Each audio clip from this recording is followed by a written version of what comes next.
திருச்சிற்றம்பலம். புனிதமான ஆன்மக்களுக்கு வணக்கம். இறைவன் நம்முடைய மனதை மட்டுமே பார்க்கிறார், நாம் எங்கே இருக்கிறோம் என்று பார்ப்பதில்லை என்பது உணர்த்தும் அருமையான கதையை பார்ப்போம். நிச்சயம் பல விஷயங்கள் புரிய வரும். 2 நண்பர்கள் ஒரு தெருவின் வழியாக போயிட்டு இருந்தாங்க. ஒரு இடத்தில் பாகவதம் படித்து கொண்டிருந்தாங்க. அப்போது ஒரு நண்பன் சொன்னான், வா நண்பா, பாகவதம் கேட்கலாம் என்று உள்ளே நுழைந்தான். ஆனால் மற்றொருவனோ உள்ளே செல்லாமல் வெளியே இருக்கும் விலை மகளின் வீட்டிற்கு போனான். சில நேரம் கழித்து விலை மகளின் வீட்டிற்கு போனவனுக்கு அந்த இடம் வெறுத்து விட்டது. அவன் நினைத்தான், என்ன ஒரு வெட்கக்கேடு, என் நண்பனோ மகாவிஷ்ணுவின் மகிமையை கேட்டுக்கொண்டிருக்கின்றான், நானும் இங்கே விழுந்து கிடக்கிறேன் என்று தனக்குத்தானே சொல்லிக் கொண்டான்.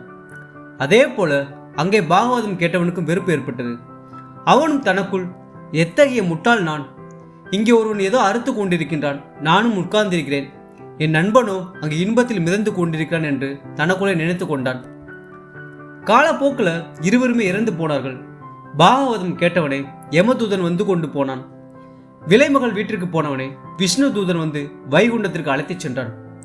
அதாவது இறைவன் மனிதனின் மனதை மட்டுமே பார்க்கின்றான். ஒருவன் என்ன செய்கின்றான், எங்கே வாழ்கின்றான் என்பதெல்லாம் பார்ப்பதில்லை. எங்கே இருந்தாலும் தவறு செய்த பின் கூட இறைவனின் நினைப்பு இருந்தால் நிச்சயம் இறைவனின் பார்வை நம்மீதும் விழும் என்பதை உணர்த்தும் அருமையான கதை தான் இது. இந்த கதையை உங்கள் நண்பர்களுக்கும் பகிருங்கள். நம்ம சேனலை சப்ஸ்கிரைப் பண்ணுங்க. ஸோ அப்போ தான் எந்த ஒரு வீடியோ மிஸ் பண்ணாமல் பார்ப்பீங்க. நன்றி. திருச்சிற்றம்பலம்.